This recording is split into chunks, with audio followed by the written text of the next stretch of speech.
नमस्कार बच्चों। अभी तक हमने 10th क्लास में अभी कुछ बेसिक किया है। बेसिक का मतलब हमने किया अभी तक चैप्टर के नेम के बारे में, चैप्टर का क्या मीनिंग है और हम सॉल्यूशन कैसे निकाल सकते हैं। सॉल्यूशन निकालने के 3 मेथड कौन कौन से हैं। सबसे पहला method substitution, second method elimination और जो हमारा थर्ड मेथड है प्यारे बच्चों वो है क्रॉस मल्टीप्लिकेशन। अभी तक हमने ये सब जनरली में पढ़ा है, जनरली बिल्कुल। अब जो हम पढ़ने वाले हैं हम उसको एक्सरसाइज के अकॉर्डिंग पढ़ेंगे। सबसे पहले एक्सरसाइज 3.1 एंड 3.2। आज की इस वीडियो में आपको 3.1 और 3.2 के बारे में मिलेगा। जो भी क्वेश्चन हम 3.1, 3.2 या 3.3, 4, 5 में करेंगे, मैं चाहता हूं कि आप हर क्वेश्चन को तीनों मेथड सोल्व करके देखें, सब्स्टिट्यूशन से भी, एलिमिनेशन से भी और क्रॉस मल्टीप्लिकेशन से भी, क्योंकि तीनों से आंसर कैसे आएंगे, सेम। इससे क्या होगा, इससे आप लोगों की काफी अच्छी प्रैक्टिस भी हो जाएगी कि तीनों मेथड से क्वेश्चन कैसे सोल्व किए जाते हैं। ठीक है, तो हमारी जो 3.1 एक्सरसाइज है उसमें हमें छोटा सा एक क्या है, इसमें हमें इक्वेशन ही बनानी है। क्या बनानी है, बस इक्वेशंस बनानी है। और इक्वेशंस की कुछ अलग अलग टाइप है। मैं स्टेटमेंट पढ़ूंगा, मैथ्स की बुक को आप अपने साथ रख के बैठेंगे ताकि मैं आपको स्टेटमेंट का एक एक पॉइंट समझा सकूं कि हम क्वेश्चन के साथ कैसे ट्रीट करेंगे। अगर क्वेश्चन की स्टेटमेंट हमारे पास आएगी तो हम क्वेश्चन की स्टेटमेंट को कैसे समझेंगे, हम इसके बारे में बात करते हैं। तो उम्मीद करता हूं आप सभी साथ देंगे, समझेंगे बात को बिल्कुल ध्यान से। हाँ तो पहले बच्चों, जो हमारी एक्सरसाइज है वो है एक्सरसाइज 3.1। और एक्सरसाइज 3.1 में हमें क्या करना है, हमें लीनियर इक्वेशन बनानी है। बस हमें फॉर्म करनी है लीनियर इक्वेशंस। कैसे? सबसे पहले मैं बात करूंगा क्वेश्चन नंबर सेकंड से मैं शुरुआत करूंगा। बेटा मैं आपको फर्स्ट क्वेश्चन इसके बाद करवाऊंगा क्योंकि फर्स्ट क्वेश्चन की टाइप इनसे थोड़ी सी अलग है। अगर हम इन क्वेश्चंस को टाइप के अकॉर्डिंग समझेंगे तो बहुत इजी रहेगा, लेकिन अगर पजल होकर समझेंगे तो बेटा काफी मिस्टेक्स हो जाएंगे उसमें। ध्यान से देखते हैं। मैं स्टेटमेंट को पढ़ रहा हूं, आप भी अपने बुक में ध्यान रखेंगे। वहां the coach of a cricket team buys 3 bats and 6 ball for ₹3,900। तो इसका मीनिंग ये हुआ, एक क्रिकेट टीम है और उसका एक कोच है, वो 3 तो बैट खरीद रहा है जिससे हम बैटिंग करते हैं, हिट करते हैं, और 6 बॉल्स खरीद रहा है, गेंद खरीद रहा है। कितने पैसे में बेटा? 3900 रुपए में। ठीक है, एक कंडीशन तो इन्होंने ये दे दी है। लेटर का मतलब क्या होता है बेटा? बाद में। शी बाइज का मतलब जो क्रिकेट टीम का जो कोच है वो एक लेडी है, लेडी कोच है। Another bat and 2 more balls of the same kind for ₹1300 and 1300 represent this situation graphic algebraically. Algebraically का मतलब क्या है कि एक्स वाई की फॉर्म में हमने बतानी है, और ग्राफिकली जियोमेट्रिकली का मतलब क्या है, इसका ग्राफ बना के हमने दिखाना। ठीक है, तो मैंने आपको जब चैप्टर की शुरुआत की थी मैंने आपको एक बात बताई थी कि चैप्टर के अंदर हमेशा 2 ही चीज खरीदेगा। अगर बैट खरीदा तो क्या खरीदेगा? साथ में बॉल। अब एक बात बताओ कि 3 बैट और 6 बॉल्स की जो वैल्यू है वो कितनी है बेटा? 3900। तो अगर हम क्या कर लें यहाँ पे, अगर हम एक बैट की वैल्यू को लेट कर लें और एक बॉल की वैल्यू को लेट कर लें तो इससे हमारी इक्वेशंस क्या हो जाएंगी? अच्छी तरह फॉर्म हो जाएंगे। देखिए कैसे। Late the cost of 1 bat, एक बैट की जो कॉस्ट कितनी है बेटा? वो है ₹x कि x अमाउंट का है, वो x अमाउंट कितना भी हो सकता है। ठीक है, दूसरी बात, let the cost of 1 ball, और बॉल की कॉस्ट कितनी है मेरे बच्चे? ₹y। Now according to question, कि जैसा क्वेश्चन में कहा गया है हम वैसे ही ट्रीट करेंगे। ठीक है, मैं इससे पहले आपसे एक बात पूछना चाहता हूं। मान लो आप मार्केट में गए और आपने एक पेन परचेज किया। ठीक है, उस पेन की वैल्यू है ₹10, और अगर आपने वैसे 5 पेन परचेज किए हैं तो आपको शॉप वाले को कितने रुपीस देने होंगे? तो एक पेन की वैल्यू कितनी होगी? 10, तो 5 पेन की क्या हो जाएगी? 5 × 10, तो कितने रुपीस देने पड़ेंगे आपको? 50। अगर मैं क्वेश्चन के अकॉर्डिंग चलता हूं तो एक बैट की वैल्यू कितनी है बेटा? x। बैट कितने खरीदे हैं? फर्स्ट टाइम में बैट कितने खरीदे? फिर चेक करो, उसने बैट खरीदे बेटा 3। तो अगर एक बैट की वैल्यू x है तो 3 बैट्स की कितनी हो जाएगी? 3x। उतने से मल्टीप्लाई करो प्लस में, साथ में और कुछ भी खरीदा क्या? बॉल खरीदे, एक बॉल की वैल्यू कितनी है? y, तो 6 बॉल्स की वैल्यू कितनी हो जाएगी? 6y। और ये सारा अमाउंट उसने कितना पे किया बेटा? 3900 रुपीस। इक्वेशन नंबर कौन सी होगी? फर्स्ट। सेकंड में क्या कह रहा है बच्चे अब कि उसने एक बैट और खरीदा, एक बैट खरीदा, यानी एक बैट की वैल्यू कितनी है? x। तो कितने खरीदे बैट? उसने एक ही खरीदा, तो ये 1x लिख लो या खाली x लिख लो, बात एक ये वैल्यू। 2 मोर बॉल्स, एक बॉल की वैल्यू कितनी है? y, और 2 बॉल्स की कितनी हो जाएगी? 2y इज इक्वल टू, ये कितने में होगा पहले बच्चों?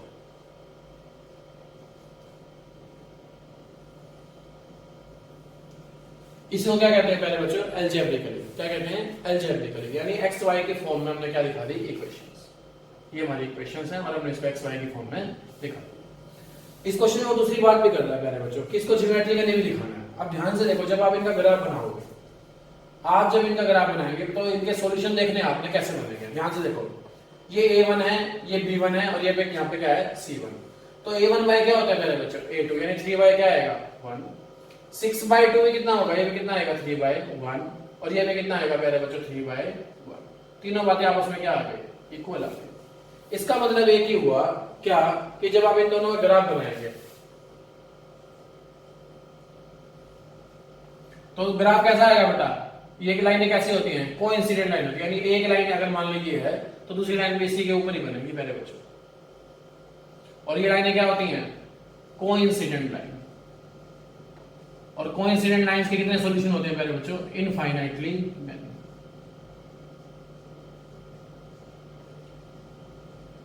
Many solutions. इसका मतलब क्या हुआ प्यारे बच्चों कि बहुत सी ऐसी वैल्यू होंगी जो दोनों की दोनों इक्वेशन को क्या करेंगी? सेटिस्फाई। यानी x और y की ऐसी हजारों लाखों करोड़ों वैल्यू होंगी जो दोनों इक्वेशन को क्या करेंगी? सेटिस्फाई। यानी हम इसमें पर्टिकुलर नहीं निकाल सकते कि एक बैट की वैल्यू कितनी है और एक बॉल की वैल्यू कितनी है। इसमें लाखों ऐसी वैल्यू होंगी जो इसको क्या करेगी? सेटिस्फाई। तो यहां से हम ये बात पता लगा सकते हैं।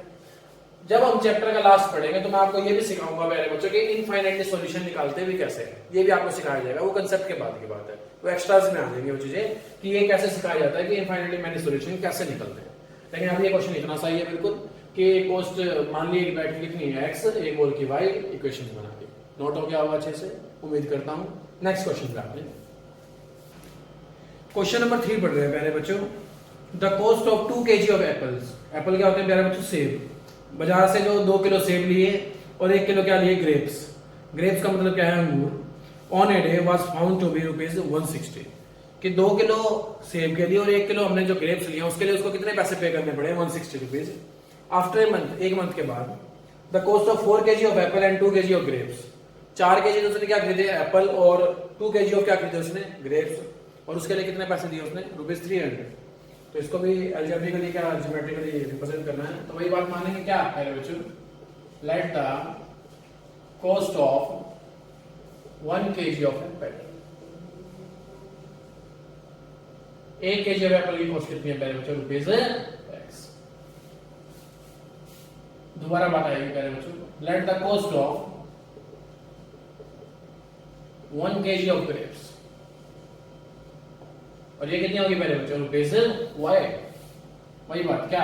अकॉर्डिंग टू क्वेश्चन, यानी प्रश्नानुसार जैसा क्वेश्चन में कहा गया उसके अकॉर्डिंग। अब बताओ उसने कितने केजी एप्पल खरीदे हैं? 2 kg। तो 1 kg की कॉस्ट कितनी है? x। तो 2 kg कितनी हो जाएगी? 2x plus. साथ में क्या खरीदे उसने? 1 kg ऑफ ग्रेप्स। 1 kg की वैल्यू कितनी है? y। तो इसकी वैल्यू कितनी होगी? 1 kg है बेटा, तो यहाँ पे 1y लिख लो या खाली y लिख लो, कोई दिक्कत वाली बात नहीं है। आपको पता है, लिख सकते हैं इसको। कितने रुपीज की आएगी? 160। इक्वेशन नंबर क्या होगी? अगली बात, आफ्टर ए मंथ, एक महीने के बाद, एप्पल की हमने 4 kg। 1 kg की वैल्यू कितनी है? x। 4 kg कितनी हो जाएगी? 4x प्लस में। ग्रेप्स कितने हो जाएगा बेटा? 2 kg। 1 kg की वैल्यू कितनी है? y। 2 kg की कितनी हो जाएगी? 2y। इसके लिए उसने कितने पैसे पे किया पहले बच्चों? इक्वेशन बन गई। इक्वेशन बन गई हमारी कितनी? 2। दोनों इक्वेशन बन गई। अब ध्यान से देखो इसमें भी, अब इसमें कैसा सॉल्यूशन बनेगा? इसको चल ज्योमेट्रिकली दिखाओ, ग्राफ पे दिखाओ कैसे सॉल्यूशन मिलेंगे। 2/4 का मतलब कितना होता है पहले बच्चों? 1/2। ये कितना है ऑलरेडी? 1/2। और ये कितना आएगा पहले बच्चों? 160 है। 0 0 कैंसिल हो जाएगा। 2 से कैंसिल करूंगा तो ऊपर 8 बचेगा, नीचे कितना बचेगा? 15। 8/15। इसमें क्या हो रहा है? ये दोनों तो आपस में इक्वल है, ये दोनों आपस में इक्वल नहीं है। ऐसा किस केस में होता है पहले बच्चों? पैरेलल लाइन के केस में। और पैरेलल लाइन के केस में क्या होता है पहले बच्चों? No solution. नो सॉल्यूशन का मतलब क्या होगा कि x और y की कोई ऐसी वैल्यू पॉसिबल ही नहीं है जो दोनों की दोनों इक्वेशन में क्या कर सके? सेटिस्फाई। क्या कर सके? सेटिस्फाई। जब इसका ग्राफ बनाएंगे, आप इसका ग्राफ कैसा बनेगा पहले बच्चों? ऐसा। ये दोनों लाइनें आपस में कहीं भी नहीं काटेंगे एक दूसरे को, क्योंकि इस कंडीशन से हमें पता लग रहा है। इसको क्या बोलते हैं? Coefficients comparing. कोएफिशिएंट्स कंपेयरिंग, यानी एक्स और वाई की ऐसी कोई भी वैल्यू नहीं है जो इन दोनों इक्वेशन में क्या कर सके सेटिस्फाई। इसका मतलब क्या है कि उसने हमें डाटा गलत दिया है। डाटा क्या दिया उसने हमें गलत दे रखा है कि एक्स और वाई की वैल्यू यहाँ से नहीं निकाल सकते, निकालनी नहीं है इसमें वैल्यू, इसमें हमें रिप्रेजेंट करना है। आपने रिप्रेजेंट कर दिया, अगर आप कुछ ऐसा बनेगा इसका क्लियर। तो ये क्या हो गया अलजेब्रिकली,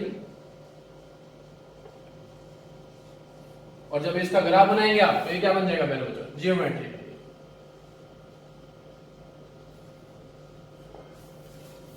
नोट कर लो। हाँ तो पहले बच्चों अभी तक हमने क्वेश्चन नंबर सेकंड किया, क्वेश्चन नंबर थर्ड किया, उसके बाद हम क्वेश्चन नंबर करने वाले हैं क्वेश्चन नंबर फर्स्ट। स्टेटमेंट को हम अच्छे से पढ़ेंगे क्योंकि हमने क्वेश्चन को सीखना है। और ये क्वेश्चन क्या है बेटा, ये जो क्वेश्चन करवाऊंगा मैं आपको क्वेश्चन नंबर 1, ऐसे ऐसे 5 क्वेश्चन आपको चैप्टर में मिलने वाले हैं। तो 5 क्वेश्चन अगर चैप्टर में अगर हमने दोबारा करने हैं अच्छे से, तो एक क्वेश्चन अच्छे से समझ लो। क्या क्या कह रहा है क्वेश्चन के अंदर, Aftab tales his daughter, Aftab एक आदमी है, वो अपनी डॉटर यानी अपनी बेटी को कहता है, यानी मैंने कहा दो जनों की बात होनी है, एक आफ्ताब की बात हो रही है और एक उसकी बेटी की बात हो रही है। अब आफ्ताब की मम्मी की बात नहीं होगी, समझ रहे हो ना, कितनों की बात होनी है, 2 जनों की। 7 years ago, 7 साल पहले, I was 7 times as old as you were then। कह रहा है 7 साल पहले मैं 7 गुना था। ये बात कौन कह रहा है, आफ्ताब। आफ्ताब कह रहा है बेटी 7 साल पहले मैं 7 गुना था जितनी तुम जब थी, जितने साल की तुम जब थी। तो इसका मतलब क्या हुआ, 2 जनों की बात माननी है, एक आफ्ताब की और एक उसकी बेटी। तो स्टार्ट करते हैं। लेट द, क्या माननी है, एज की बात हो रही है। एज हमेशा कौन सी मान के चलते हैं प्यारे बच्चों, present age. Let the present age of Aftab. Aftab की प्रेजेंट एज क्या होगी बेटा, एक्स, और साथ में क्या लिख दूं मैं, ईयर्स। ठीक है ना, सालों में होती है। अगर आपकी एज की बात करूं मैं, आप 14-15 साल के होंगे, मैं अपनी एज की बात करूं मैं 26-27 नियर बाय एज का हूं। Let the present age of Aftab, ऊपर आप पोस्ट ऑफ ऐसे लगा देते हैं बेटा, और साथ में क्या लिख देते हैं, डॉटर। आफ्ताब की बिटिया वो कितने साल की है प्यारे बच्चों, वाई ईयर्स की है। बड़ा अच्छा क्वेश्चन है प्यारे बच्चों, समझने की बात रहेगी, ध्यान देना। अभी तक हमने बस ये किया कि Aftab tales his daughter, Aftab अपनी बेटी को कहता है। उसके बाद की बात पढ़ रहा हूं मैं सारी की सारी। क्या 7 years ago, 7 साल पहले। अब 7 साल पहले की बात होगी तो 7 साल पहले करो दोनों को। ये तो कौन सी एज है उनकी, प्रेजेंट एज। अगर मैं आप अभी 17 साल के हैं, मैं आपको ऐसे कहता हूँ 7 साल पहले आप कितने साल के होंगे, तो 7 साल घटेंगे उसमें से, 7 साल पहले एज निकालनी है आपने, तो 17 माइनस में क्या लिखेंगे आप, 7, यानी 17 माइनस में 7 लिखेंगे। आफ्ताब कितने साल का, एक्स ईयर का, एक्स ईयर्स का, तो 7 साल पहले आफ्ताब कितना होगा, एक्स माइनस में 7। अब उसकी बेटी भी अगर आप वाई के, तो 7 साल पहले वो कितने की होगी, वाई माइनस में 7। अभी 7 years ago की बात हुई है। आई वॉज 7 times, 7 साल पहले आफ्ताब ही है, आफ्ताब की बेटी ही है। ये ए लिख देता हूं क्या बच्चों, और ये क्या लिख देता हूं, डी यानी डॉटर। आफ्ताब इस गुड़िया को कह रहा है, अपनी गुड़िया को, कि 7 साल पहले, 7 साल पहले कैसा हो गया, मैं 7 गुना था। मैं क्या था, 7 गुना। अब बताओ 7 साल पहले ये 7 गुना था। इसका एक छोटा सा एग्जांपल मैं क्या समझाना चाह रहा हूं आपको, यहां समझ लो। मेरा नाम हिमांशु है, you are the student, you are the student. मैं कहता हूं कि मेरे पास आपसे 7 times रुपीज है, मतलब जितने रुपीज आपके पास है मेरे पास उससे 7 times है। मान लो मेरे पास 70 हो गए और आपके पास कितने हो गए प्यारे बच्चों, 10। यही है ना बात। अब मैं कह रहा हूं मेरे पास 7 times हैं आपसे, और मैंने दोनों को इक्वल करना है, तो मैं क्या करूंगा, आपके जितना अमाउंट है बेटा उसको क्या कर दूंगा, 7 से क्या कर दूंगा, मल्टीप्लाई, तो हम दोनों आपस में क्या हो जाएंगे, इक्वल। ऐसी आफ्ताब कह रहा है अपनी बेटी को कि मैं 7 गुना था, 7 गुना तो ऑलरेडी है, तो मैंने 7 से इसको मल्टीप्लाई कर दिया ताकि ये दोनों वैल्यूज आपस में क्या हो जाए, इक्वल। क्या हो जाए, इक्वल, क्योंकि अपने इक्वेशंस बनानी है। इक्वेशन जब भी बनेंगे जब किसका साइन आएगा, इक्वल का। और ये इक्वल कब होंगे, जब मैं इसको 7 से गुणा करूंगा, क्योंकि ये गुणा था 7 से, 7 गुना ये था, लेकिन मैंने इसको गुणा किया ताकि दोनों आपस में क्या हो जाए, इक्वल। सॉल्व करो, x माइनस में 7 से मल्टीप्लाई करेंगे बेटा, 7y माइनस में 49। इसको इधर लेके आएंगे बेटा, 7y इधर आके कैसा हो जाएगा, माइनस का। ऑलरेडी वहां पे क्या है, माइनस का 49। 7 उधर जाके कैसा हो जाएगा पहले बच्चों, प्लस का। तो x माइनस में 7y इज इक्वल टू, अगर 49 में से बेटा 7 माइनस करूंगा तो 42 बचेगा, लेकिन साइन किसका आएगा, माइनस का। Equation number first, equation number first. Clear हो गया होगा आपको इतना। इतनी बात क्लियर हो गई होगी। अभी एक क्वेश्चन और बनानी है मेरे बच्चों, अभी हमें एक क्वेश्चन और बनाएंगे। तो जो अगली क्वेश्चन की जो हम बात कर रहे थे पहले बच्चों, वो पढ़ो। ऑल्सो 3 ईयर फ्रॉम नाउ, अब से 3 साल बाद, अब से 3 साल बाद। तो एक कंडीशन दी हो गई। अब एज क्या है प्यारे बच्चों, x, उसकी क्या है प्यारे बच्चों, y। 3 साल बाद कितनी हो जाएगी, 3 इसमें ऐड कर दो, 3 इसमें ऐड कर देंगे प्यारे बच्चों। अभी तक इतनी बात बताई है। अब से 3 साल बाद आई बोले तो आफ्ताब, आई शैल बी 3 टाइम्स, मैं 3 गुना हो जाऊंगा। अगर 3 साल बाद की बात करोगे तो मैं 3 गुना हो जाऊंगा। किससे, as old as you will be, जितनी तुम होगे। ये 3 गुना हो जाएगा प्यारे बच्चों। इक्वल करना है तो 3 को किससे गुना करूंगा, इससे। हमने 3 को इससे गुना कर दिया और दोनों आपस में क्या कर दी, इक्वल। क्या बनेगा, मल्टीप्लाई करते हैं। 3y प्लस में क्या हो गया प्यारे बच्चों, 9। 3y इधर आके कैसा हो जाएगा प्यारे बच्चों, माइनस का, और 3 उधर जाके कैसा हो जाएगा, माइनस का। तो 9 माइनस में 3 कितना होगा प्यारे बच्चों, 6। That is equation number 2। 2 equation बन गई। यही हमारा क्वेश्चन था। लेकिन उसने क्या कर रखा है भाई, अलजेब्रिकली और ग्राफिकली। अलजेब्रिकली तो हमने कर दिया, ग्राफिकली कैसे करेंगे देखते हैं। इसका कोएफिशिएंट क्या है, 1, इसका भी क्या है 1, तो 1/1। यहाँ का कोएफिशिएंट कितना है, -7। यहाँ का कोएफिशिएंट कितना है, -3। यहाँ का कोएफिशिएंट कितना है, -42, और यहाँ कितना है, सॉल्व करो। तो प्यारे बच्चों ये 1/1 है, ये 7/3, ये आपस में इक्वल नहीं है, और ये भी आपस में इक्वल नहीं है। इसका तो देखना ही नहीं। जब पहली दोनों वैल्यू इक्वल नहीं होती तो लाइनें कैसी होती है, हमेशा इंटरसेक्टिंग।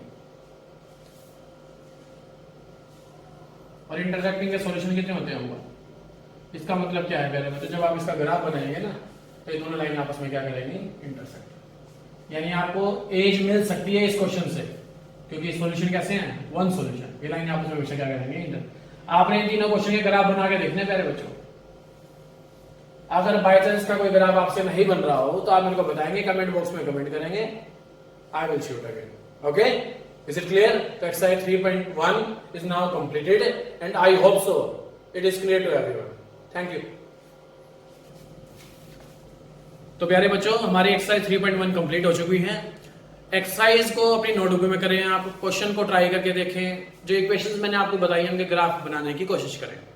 बाय चांस ऐसा हो सकता है कि आपको ग्राफ बनाने में कोई दिक्कत आएगी, लेकिन मैं थोड़े टाइम के बाद एक ऐसी वीडियो बनाने वाला हूं जिससे कोई भी ग्राफ आपने बनाना है वो आप इजीली बना सकते हैं, लीनियर इक्वेशंस का। ठीक है, तो कोशिश करनी है हर बच्चे ने इस वीडियो को कम से कम 3 बच्चों के पास आप शेयर जरूर करें, ताकि वो भी इनसे एडवांटेज ले सके। चैनल को सब्सक्राइब करना ना भूलें। किसी का कोई डाउट होता है तो कमेंट बॉक्स में अपना जो कमेंट है वो टाइप जरूर करें। धन्यवाद।